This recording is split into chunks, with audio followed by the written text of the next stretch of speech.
अभिवादन करण्यासाठी महात्मा फुलेंच्या वाड्यात या समता भूमी आणि क्रांतीभूमीमध्ये आलेली आहे। मी सर्वप्रथम शाक्य संघ, माननीय दीपक साहेब आणि समस्त सेवानिवृत्त पोलीस अधिकारी यांचं मनापासून आभार मानते की आपण मला या ठिकाणी बोलवलं आणि तुमच्या सर्वांचं मनापासून अभिनंदन करते की ज्या वेळेला आपण सेवेमध्ये होतात त्यावेळेला अंगावरती खाकी वर्दी घालून आपण देशाचं, समाजाचं, शांततेचं, कायद्याचं रक्षण केलं। पण सेवानिवृत्त झाल्यानंतर सुद्धा चळवळीचे सैनिक म्हणून आपण शाक्य संघाची स्थापना केली आणि महात्मा फुल्यांनी, डॉक्टर बाबासाहेब आंबेडकरांनी ज्या पद्धतीने सांगितलं तो मार्ग आज आपण आचरणात आणताय।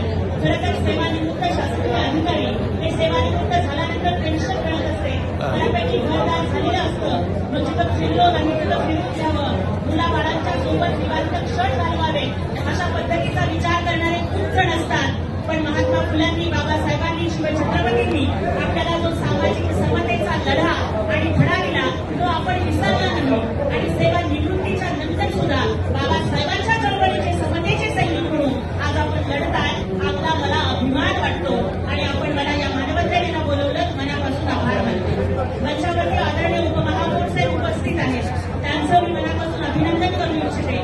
मंचावरती उपस्थित असणाऱ्या सर्वांना आणि समोर उपस्थित सगळ्यांना एवढंच सांगते की राज्यसभेच्या, संसदेच्या पायऱ्या चढून राज्यसभेच्या खासदारकीची शपथ ही फक्त ज्योती वाघमारे नावाच्या एका मुलीनं घेतली नाही तर ती सावित्रीच्या लेकीनं घेतलेली खासदारकी।